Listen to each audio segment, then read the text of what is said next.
চলো আজকে তোমাদের সাথে এই গ্র্যানি স্কোয়ারটা কী করে বানাবে সেটা শেখাই। প্রথমে একটা স্লিপ নট বানিয়ে নিচ্ছি। এভাবে আমি এখানে হুক সাইজ নিয়েছি 3.5 mm এর। এইভাবে স্লিপ নটটা আমি বানিয়ে নিচ্ছি। এরপরে করে নেব 4টে চেন। তো একটা চেন, 1 2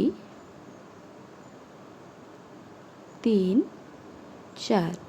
এবার প্রথম যে চেনটা করেছিলাম ওই চেনের মধ্যে স্লিপ স্টিচ দিয়ে নেব। এই যে দিলে আমাদের একটা ম্যাজিক রিং তৈরি হয়ে গেল। এই যে দেখো, টেনে দেখাচ্ছি আমি। তো এরপরে কাজ শুরু করব, তার জন্য করে নিচ্ছি 3টে চেন। 3টে চেন হয়ে গেল। এবার ডাবল ক্রোশে করব ম্যাজিক রিংয়ের মধ্যে। হুকের গায়ে সুতো জুড়ে নিলাম, ম্যাজিক রিংয়ের মধ্যে দিয়ে হুকটা নিয়ে গেলাম, হাত থেকে সুতো নিয়ে এলাম। হুকের গায়ে 3টে লুপ, হাত থেকে সুতো নিয়ে প্রথমে 2টো লুপ পার করালাম, তারপরে 2টো লুপ। তো এখানে 3টে চেনকে কিন্তু আমরা একটা ডাবল ক্রোশে ধরছি। তো সেই হিসেবে আর একটা ডাবল ক্রোশে করব, দিলে আমাদের 3টে ডাবল ক্রোশে হবে। এই যে হয়ে গেল। এরপরে 2টো চেন করে নেব,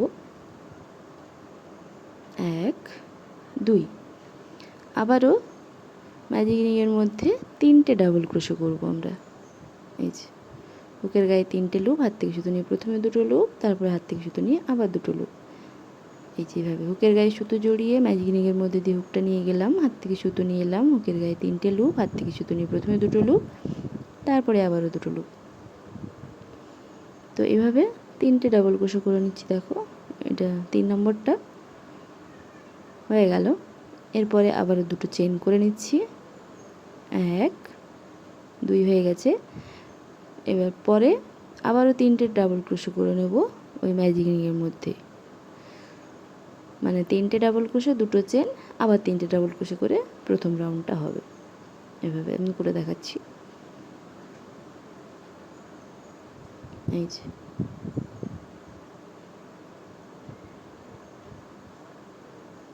3টে ডাবল ক্রোশে হয়ে গেল। তো আবারও 2টো চেন করে নিচ্ছি, 1 2। এবার পরে আবারও 3টে ডাবল ক্রোশে করে নেব ওই ম্যাজিক রিংয়ের মধ্যেই।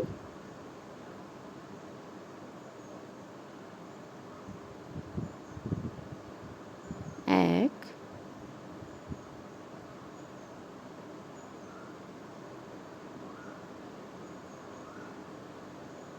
দুই,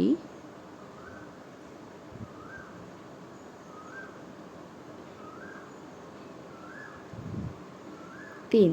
তো এরপরে স্লিপ নটের যে ছোটো সুতোটা ছিল এটা টান দিয়ে ছোটো করে নিচ্ছি, যাতে মাঝের ফাঁকাটা বন্ধ হয়ে যায়। তো এরপরে দেখো আমি এখানে 2টো চেন করে নেব আগে, 1 2। তো এরপরে 3 নম্বর চেন, মানে প্রথমে যে 3টে চেন করেছিলাম তার যে 3 নম্বর চেন সব থেকে, তো ওর মধ্যে আমরা স্লিপ স্টিচ করে নিচ্ছি। এই যে হয়ে গেল। বাকি 3টে ঘরেও আমরা এইভাবে স্লিপ স্টিচ করে নিচ্ছি। দেখো একটা স্লিপ স্টিচ, 2টো। এবার ওই যে কোণের মানে 2টো চেনের যে স্লিপ ফাঁকাটা ওর মধ্যেও একটা স্লিপ স্টিচ করে নিলাম আমরা। এরপর চেন করে নেব 3টে। এই যে 3টে চেন, একটা ডাবল ক্রোশে ধরা হবে। তো এরপরে ওই কোণের মধ্যে ডাবল ক্রোশে করে নেব আরও 2টো, একইভাবেই একটা। এই দেখো 3টে ডাবল ক্রোশে হয়ে গেল। এরপরে আমরা 2টো চেন করে নেব, 1 2। এবারও আবার 3টে ডাবল ক্রোশে করব ওই একই ফাঁকা ঘরের মধ্যেই। এই যে 2টো চেনের যে ফাঁকা ঘরটা ওইটার মধ্যেই একটা ডাবল ক্রোশে,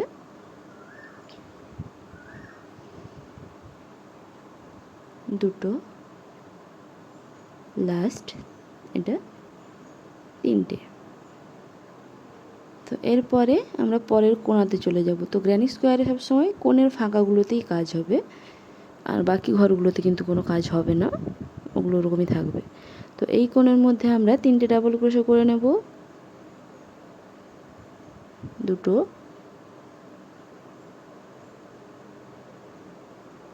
3টে। এরপরে 2টো চেন করে নেব, 1 2। তারপরে আবারও 3টে ডাবল ক্রোশে হবে ওই একই ঘরের মধ্যেই।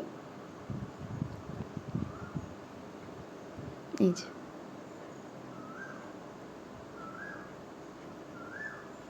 এইভাবে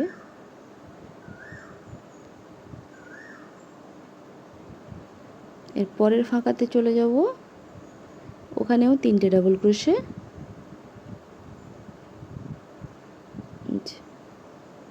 1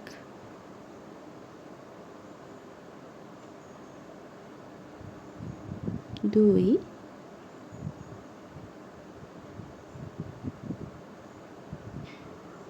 3, এরপরে দুটো চেন করে নেব, তারপরে আবারও 3টে ডাবল ক্রোশে ওই একই ঘরের মধ্যে, 1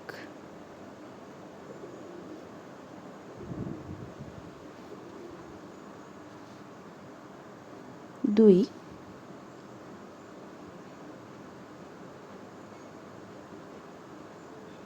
3। তো এরপরে লাস্টের ফাঁকাটা দেখাচ্ছি, ওর মধ্যেও 3টে ডাবল ক্রোশে, দুটো চেন, আবারও 3টে ডাবল ক্রোশে হবে। তো এইভাবে এই রাউন্ডটা আমরা শেষ করে আনবো। চলো, একটা ডাবল ক্রোশে হয়ে গেছে, দুটো,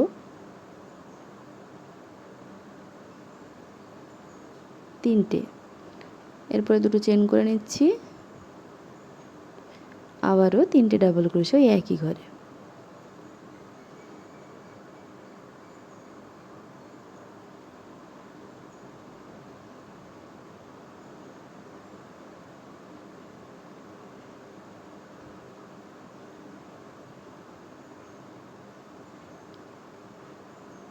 হয়ে গেল। এবার শুরুতে যে 3টে চেন করেছিলাম ওই 3 নম্বর চেনে স্লিপ স্টিচ করে নেব এইভাবে, এরপরে একটা চেন করে নেব, দিয়ে আমি সুতোটা কেটে নিচ্ছি, কারণ আমি এরপরে অন্য কালারের সুতো দিয়ে পরের রাউন্ডটা করব। তো ওই সুতোটা আমি অ্যাটাচ করেও দেখাবো তোমাদের কী করে অন্য কালারের সুতো অ্যাটাচ করতে হয়। এইভাবে একটা স্লিপ নট বানিয়ে নিচ্ছি, এটা পিঙ্ক গোলাপি, হালকা গোলাপি কালারের সুতোটা। তো যে কোনো একটা কোণের মধ্যে এইভাবে সুতোটাকে অ্যাটাচ করে নিয়ে স্লিপ নটের ছোটো সুতোটাকে টান দিয়ে উপরের ঘরটাকে ছোট করে নিচ্ছি। এরপরে 3টে চেন করে নেব, 1 2 3। এবার ওই ফাঁকার মধ্যেই ডাবল ক্রোশে করব দুটো, কারণ 3টে চেনকে আমরা একটা ডাবল ক্রোশে হিসেবে ধরছি, তাই এখানে মানে 3টে চেন একটা ডাবল ক্রোশে আছে, তো আর দুটো ডাবল ক্রোশে করে নেব, দিলে 3টে হয়ে যাবে আমাদের। তারপরে দুটো চেন করে নিলাম, তারপরে আবারও 3টে ডাবল ক্রোশে করব ওই একই ফাঁকা ঘরের মধ্যে। যে দেখো কোণের ফাঁকা, এটা কোণের ফাঁকাগুলোতে এইভাবেই হবে, একটা,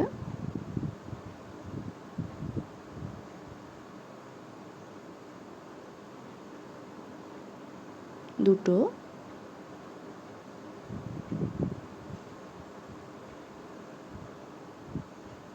তিনটে, হয়ে গেছে।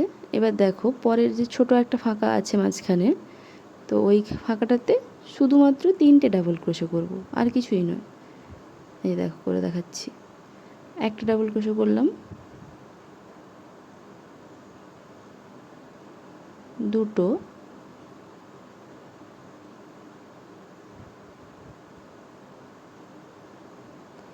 তিনটে।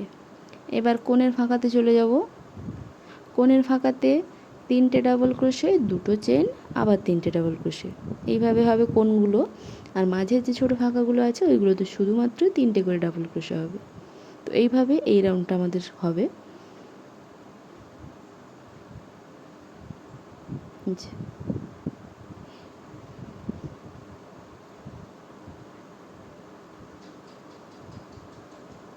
আবার 3টে ডাবল ক্রোশে করে নিলাম,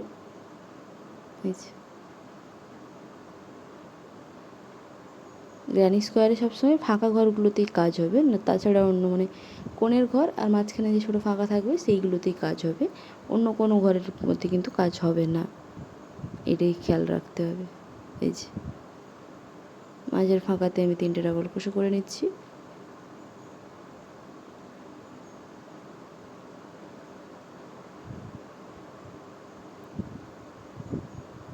তোমরা যারা নতুন প্রথম থেকে ক্রোশে শিখতে চাইছো তারা আমার পার্ট 1 ভিডিওটা চেক করতে পারো, এবং কোন ক্রোশে কিভাবে করা হয়, মানে single crochet, double crochet, half double crochet, সেগুলো সম্পর্কেও আমার একটা ডিটেলস ভিডিও কয়েকটা আছে চ্যানেলে। তো তোমরা ওইগুলো চেক করতে পারো, যারা নতুন তাদের শেখার জন্য সুবিধে হবে। কারণ আগে মানে সিম্পল স্টিচগুলো শেখা দরকার, যেহেতু crochet, single crochet, double crochet, half double crochet, slip stitch কী করে করা হয়, চেন কী করে করা হয়, এইগুলো না শিখলে কোনো প্রজেক্টই ভালোভাবে করা যাবে না। তাই আগে ওইগুলো বেসিক, ওইগুলো শেখা জরুরি। তাই তোমরা আমার চ্যানেলটা চেক করে নিও, আরও ভালো ভালো ভিডিও আছে, তোমাদের ভালো লাগবে আশা করছি। তো এইভাবে এই রাউন্ডটা আমাদের প্রায় শেষ হয়ে এসছে। দেখো,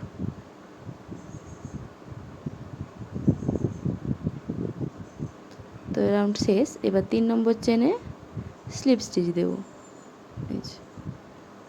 প্রথমে যে 3টে চেন করেছিলাম, ওর যে সবচেয়ে ওপরের চেন মানে 3 নম্বর চেন, ওটা হচ্ছে ওটার ওপরেই স্লিপ স্টিচ দিয়ে একটা চেন দিয়ে নিলাম। তারপর সুতোটা কেটে নেব, কারণ এর পরের রাউন্ডে আমি অন্য কালার অ্যাড করব সুতোর দিয়ে, তাই এটা এইভাবে টাইট করে নিলাম। এবার সাদা রঙ নিয়েছি আমি এখানে, তোমরা যে কোনো কালার কম্বিনেশনে বানাতে পারো তোমাদের পছন্দ মতো। আগের রাউন্ডের মতোই এখানেও একটা কোণের মধ্যে সুতোটা আমি এভাবে অ্যাড করে নিলাম। এভাবে স্লিপ নোটের সুতোটা টাইট করে দিচ্ছি। এরপরে 3টে চেন করে নেব, 1 2 3। তো 3টে চেন, একটা ডাবল ক্রোশে। তো পরের ডাবল ক্রোশেটা করছি, দেখো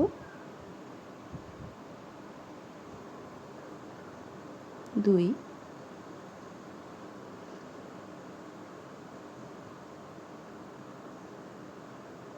3। এরপরে দুটো চেন করব, 1 2। তারপরে আবারও 3টে ডাবল ক্রোশে করব ওই একই ফাঁকা ঘরের মধ্যে, মানে কোণ ওটা যেহেতু কোণের মধ্যে এভাবেই হবে। একটা,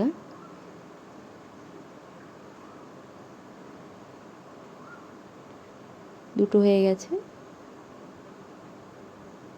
লাস্ট 3টে। এবার পরে দেখো ছোট ফাঁকা আছে, ওই ঘরের মধ্যে কিন্তু 3টে ডাবল ক্রোশে হবে শুধু। একটা,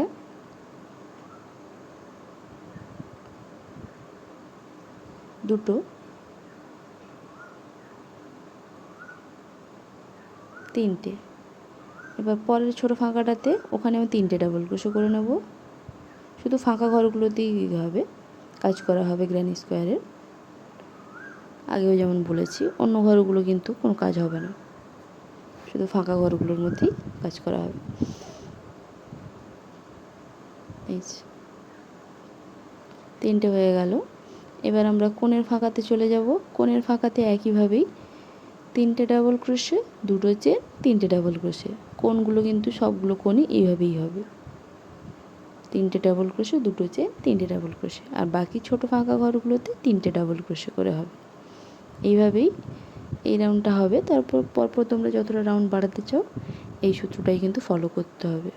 কোণের জন্য ওই একিয়ে 3টে ডাবল ক্রোশে, দুটো চেন, 3টে ডাবল ক্রোশে, আর বাকি ঘরগুলোতে 3টে করে ডাবল ক্রোশে। এইভাবেই কিন্তু যতটা রাউন্ড বাড়াতে চাও তোমরা তত বড় গ্র্যানি স্কোয়ারের কাজ করতে পারো।